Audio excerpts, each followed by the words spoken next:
चिंतामणि एक अत्यंत सुंदर वैश्य थी और बिल्वमंगल जी उसे पर पूरी तरह निछावर थे। परंतु एक वैश्या के लिए धन आवश्यक होता है, जबकि ग्रस्त जीवन में धन की एक सीमा होती है। बिल्वमंगल जी के माता पिता ने उनके सारे वैभव को क्रमश उनके लिए खर्च कर दिया। अतः जब माता पिता ने देखा कि उनका पुत्र वैश्य गमन में लिप्त हो गया है, तो उन्होंने उसका विवाह एक सुंदर, सुशील और पतिव्रता कन्या से कर दिया। परंतु चित्त जहाँ रम जाता है, वहां से हटना कठिन होता है। मन यदि किसी मोह में पड़ जाए तो अन्य किसी वस्तु की ओर आकर्षित नहीं होता। जिस प्रकार विष का कीड़ा केवल विष ही खाता है, बिल्वमंगल जी ने कभी अपनी पत्नी की ओर दृष्टि तक नहीं डाली। फिर जब धन की आवश्यकता हुई तो वह अपने घर आए। उस समय पहली बार उन्होंने अपनी पत्नी को देखा और बोले, यदि तुम मुझे जीवित रखना चाहती हो तो यदि तुम्हारे पास कुछ धन हो तो मुझे दे दो। उनकी पत्नी, जो आज तक मौन थी, ने उत्तर दिया, परमेश्वर, यह जीवन आपका ही है। वह पतिव्रता नारी, जो अब तक उनसे संवाद तक नहीं कर पाई थी, अपने समस्त आभूषण और सौभाग्य के चिन्ह उतारकर उन्हें समर्पित कर दिया। जब वह चिंतामणि के पास पहुंचे तो उसने पूछा, यह आभूषण कहाँ से लाए हो? बिल्वमंगल जी ने उत्तर दिया, मेरी पत्नी, जिसे आज तक मैंने देखा तक नहीं था, आज पहली बार उसे देखा। परंतु मैं तुम्हारे बिना जी नहीं सकता। जब मैं उससे प्रार्थना की तो उसने अपने आभूषण मुझे दे दिए। चिंतामणि वैश्य ने क्रोधित होकर कहा, धिक्कार है तुझ पर। अब इसके बाद क्या लाएगा तू? निकल यहाँ से। जहाँ अधिक आसक्ति होती है वहाँ वियोग प्राणघातक बन जाता है। उसके कुछ सेवकों ने बिल्वमंगल जी को धक्का देकर बाहर निकाल दिया। शायद भगवान को यही मंजूर था। अब उनका हृदय घायल था। उन्हें इस अवस्था में देखकर एक संत ने पूछा, चिंतामणि, यह किसका नाम है? बिल्वमंगल जी ने सारा विस्तार से सुनाया और कहा, मैं उसके बिना जी नहीं सकता। संत ने उत्तर दिया, इससे भी अधिक सुंदर और महान सुख प्रदान करने वाले भगवान श्री कृष्ण है। यदि तुम अपना चित्त उनमें लगाओ तो तुम्हारा मन आनंद हो सकता है। अन्यथा काम की चोट से घायल यदि स्त्री में ही आसक्त रहेगा तो उसका केवल नाश ही परिणाम होगा, कोई दूसरा मार्ग नहीं। संत ने उन्हें 1 वर्ष तक अपने पास रखा। वैष्णव परंपरा के अनुसार उन्हें दीक्षा दी गई और उपदेश दिया गया। उन्होंने कहा, मैं भ्रमण करना चाहता हूँ।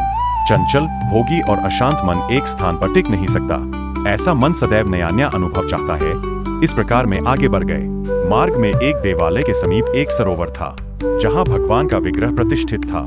गांव की नव कुमारियां और विवाहित स्त्रियां वहां पूजन करने आई थी। इन्हीं में से एक स्त्री पूजन करने आई, जिसका रूप चिंतामणि के समान प्रतीत हो रहा था। एक क्षण को तो बिल्वमंगल जी को लगा कि वही चिंतामणि है। उनकी आंखों में अभी भी चिंतामणि की छवि बसी हुई थी, इसलिए जहां भी देखे वही प्रतिबंधित होती। संयोगवश उस स्त्री का स्वरूप भी चिंतामणि से कुछ मिलता जुलता था। अब फिर से आसक्ति जाग उठी है। वह स्त्री पूजन करके अपने घर के लिए निकली और बिल्वमंगल जी उसके पीछे पीछे चल पड़े। जब उसने मुड़कर देखा तो यह विचित्र लगा कि एक वैष्णव उसके पीछे क्यों आ रहे हैं। उसकी दृष्टि भी निर्मल नहीं थी। जब वह तेजी से घर की ओर बढ़ी तो बिल्वमंगल जी ने भी अपने कदम तेज कर लिए और उसके पीछे पीछे उसके घर तक पहुंच गए। घर आने के बाद उसने अपने पति से कहा, एक व्यक्ति मेरा पीछा करते करते यहाँ तक आ गया है। उसका वेश वैष्णव का है, लेकिन मुझे लगता है कि यह कोई कामी पुरुष है, कोई पाखंडी है। उसके पति ने उत्तर दिया, वह हमारे दरवाजे तक आ पहुंचा है और अतिथि भगवान का स्वरूप होता है। बिल्वमंगल जी ने प्रेमी हृदय और आसक्त हृदय के साथ उन्होंने पूछा, यह जो अभी स्त्री आई थी कौन है? उत्तर मिला, यह मेरी पत्नी है। उन्होंने विनती की, एक बार इसे भर नेत्र देखना चाहता हूँ। कोई साधारण व्यक्ति होता तो शायद क्रोधित होकर इसका तिरस्कार करता, परंतु वह धर्मात्मा पुरुष था। उसके मन में विचार आया, या तो भगवान मेरी धर्म की परीक्षा ले रहे हैं या कोई पापी पुरुष है। यदि यह पापी है तो मैं इसका तिरस्कार करूंगा तो संभवत यह अपने पाप यही हमारे ऊपर छोड़कर चला जाएगा। भगवान की कोई लीला है तो इसका परिणाम भी मंगल में होगा। मुझे भयभीत नहीं होना चाहिए। उसने अपनी पत्नी से कहा, तू पतिव्रता है, मेरा आदेश है कि तुम संपूर्ण श्रृंगार के साथ इसी दर्शन दे। जा और एकांत में बैठ जा। मैं यही हूँ, मेरी आदेश का पालन कर। पति की आज्ञा सुनकर पत्नी संकोच में पड़ गई, परंतु उसने अपने पति की बात मानी। जब वह वहां पहुंची और बोले, क्या आज्ञा है? जन्म जन्मांतर से इन्हीं भागों में मन रमा रहा था, परंतु गुरु कृपा से उसे श्री कृष्णा चरण अरविंद की ओर मोड़ दिया गया था। फिर भी वही काम की आग, वही चिंतामणि की जलन उसे सताने लगी। उन्होंने स्त्री से कहा, देवी, क्या मुझे 2 सुइयां मिल सकती है? स्त्री ने विनम्रता से उत्तर दिया, अवश्य, बस इतनी ही उनकी मांग थी। 2 सुइयां। वे भीतर गई और 2 सुई लेकर आ गई। बिल्वमंगल जी ने दोनों सुइयां अपने हाथ में ली और बोले, श्री कृष्ण नेत्रों ने जन्म जन्मांतर से मुझे भड़काया है। अब इन्हें वही रूप देकर फिर से जलने नहीं दूंगा। जय श्री कृष्णा। यह कहकर उन्होंने अपने दोनों नेत्र फोड़ लिए। वे स्त्री चिल्ला उठी और उसकी आवाज सुनकर उसका पति भी वहां आ गया। दोनों ने व्याकुल होकर पूछा, आपने ऐसा क्यों किया? बिल्वमंगल जी ने शांत भाव से बोले, यदि सहायता कर सकते हो तो मुझे एक लाठी दे दो। जन्म से जो अंधे होते हैं उन्हें अंधकार में चलने का अभ्यास होता है, परंतु मेरा अभ्यास नहीं।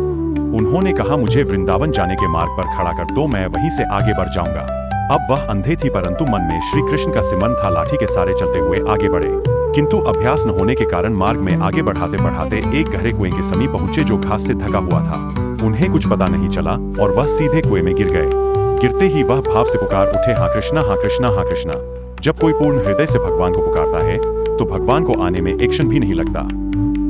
उन्होंने लाठी ऊपर उठे और एक पल में कुएं से बाहर आ गए। बिल्वमंगल जी ने सोचा, इतना गहरा कुआं, इतनी छोटी लाठी और मुझे एक क्षण में बाहर निकाल दिया। लाठी पकड़कर धीरे धीरे आगे बढ़ने लगी और उन्होंने धीरे से बाहर निकलने वाले का हाथ थाम लिया, परंतु उसने झट से अपना हाथ चुरा लिया।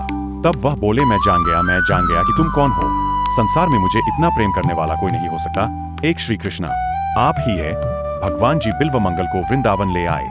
वहां पहुंचकर श्री कृष्ण प्रेम के उत्तम हो गए और बिल्वमंगलाचार्य के रूप में विख्यात हुई। उन्होंने भावपूर्ण होकर मधुर श्लोक में भगवान की महिमा का गण किया, जिनमें श्री कृष्ण के दिव्य प्रेम का रस प्रभावित हुआ। परंतु सबसे पहले उन्होंने वंदना की चिंतामणि की। उन्होंने कहा है, गुरु स्वरूप चिंतामणि, यदि तुमने मेरा तिरस्कार न किया होता तुम आज श्री कृष्ण प्रेम की इस परम अवस्था को प्रार्थना न कर पाता। जय श्री कृष्ण।